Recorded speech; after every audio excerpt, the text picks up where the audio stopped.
ਯਾਰ ਸਾਦਾ ਛਪਾਈ ਦਾ ਹੁੰਦਾ ਦੇਖੋ ਰੋਜ਼ਾਨਾ। ਇਹਦੇ ਦੇਖੋ ਆਵੇ ਕੀ ਸਾਜੀ ਦੇਖੋ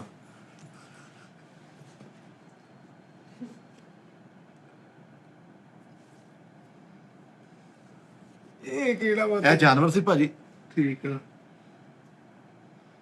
ਬਿੱਛੂ ਇਹ ਬਿੱਛੂਪੁਰ। ਇਹਦੇ ਚ ਕੋਟ ਆਂਦਾ ਹੀ ਆ ਜਿਹੜਾ ਐਂਡ ਤੇ ਹੈ ਨਾ। ਹਾਂ। ਇਹ ਕੋਟ ਵਾਲਾ ਲਫ਼ਜ਼ ਆ। ਹਾਂ ਯਾਰ ਸਾਰਾ ਦੱਸਿਆ ਕਰੋ ਜਾਂ ਫਿਰ ਸਾਰਾ ਹੀ ਦੱਸਾਂਗੇ। ਕਦੋਂ ਐ ਦੁਬਾਰਾ ਸ਼ਾਇਦ ਦੱਸੀ ਇੱਕ ਵਾਰੀ। ਯਾਰ ਤੈਨੂੰ ਜਾਨਵਰ ਦਾ ਮੂੰਹ ਬਣਾ ਕੇ ਦਿਖਾਓ ਹੁਣ ਵਿਚਾਰ ਦੇਖ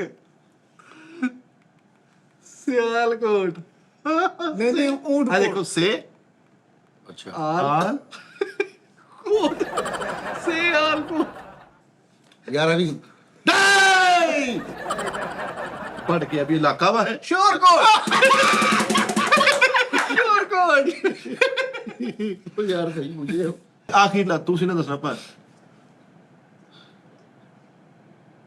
ਵੇ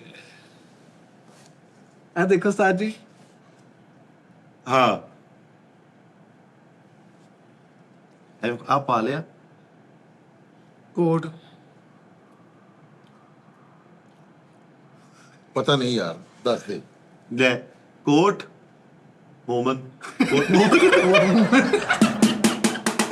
ਯਾਰ ਸਾਦਾ ਨਹੀਂ ਮੂਵਮੈਂਟ ਨਹੀਂ ਹੁੰਦਾ ਤੋ ਖਾਲਾ ਗਿਆ ਖਾਲਾ ਬਸ ਉਹਦੀਆਂ ਦੋ ਚਾਰ ਗੱਲਾਂ ਸੁਣਨੀਆਂ ਨੇ ਤੁਸੀਂ ਕਿ ਮਿੱਠੇ ਦੇ ਘਰ ਇੱਕ ਪਰੌੜੇ ਆਏ। ਪ੍ਰਾਹੁਣੇ ਆਏ ਤੇ ਮੇਰੀ ਖਾਲਾ ਆਈਆਂ ਹੋਈਆਂ ਵਾ ਤੇ ਮੈਂ ਕੋਲ ਬੈਠਾ ਮੈਨੂੰ ਸਮਝਾਉਣ ਰਹੀ ਮੇਰੀ ਖਾਲਾ ਇਹ ਆਪਣੀ ਮਾਂ ਦਾ ਖਿਆਲ ਰੱਖਿਆ ਕਰ ਆਪਣੀ ਮਾਂ ਕੋ ਹਰ ਗੱਲ ਸਿੱਖਿਆ ਕਰ ਮਾਵਾਂ ਨੇ ਸਿਖਾਉਣਾ ਹੁੰਦਾ ਮੈਂ ਕਿਹਾ ਸ਼ੁਕਰ ਉਹਦਾ ਮਾਂ ਹੀ ਸਾਰਾ ਸਿਖਾਉਂਦੀ ਲੈ ਇਹਨੇ ਕੀ ਸਿਖਾਉਣਾ ਇਹਨੂੰ ਕੀ ਪਤਾ ਇਹਨੂੰ ਪੁੱਛ ਆ ਤੁਸੀਂ ਟਾਈਮ ਮੈਂ ਕਿਹਾ ਕਿਸੇ ਗੱਲ ਤੇ ਕਲੀਅਰ ਤੇ ਨਾ ਉਹਨੂੰ ਕਹਿ ਕੇ ਉਹਨੇ ਝੂਠੀ ਬਾਤ। ਮੈਂ ਏਸੀ ਚਲਾ ਕੇ ਨਾ ਮੈਂ ਕਿਹਾ ਖਾਲਾ ਏਸੀ ਚ ਪੋ ਕੇ ਹਾਂ ਕੋਈ ਮਸਲਾ ਜਾ ਕੇਸ ਜਿਹਾ ਲੈ ਕੇ ਵੀ ਭੋਰੇ ਤਾਂ ਹਵਾ ਹੀ ਨਹੀਂ ਆਉਂਦੀ ਉਹਨੂੰ ਮੈਨੂੰ ਭੋਰਾ ਤੇਜ਼ ਤਾਂ ਕਰ ਜਾ ਤੇ ਰਾਤ ਨੂੰ 4 ਵਜੇ ਕਿਹਾ ਸੇਜ ਚ ਫਿਰਨ ਡਿਆ ਮੈਂ ਕਿਹਾ ਖਾਲਾ ਕੀ ਹੋਇਆ?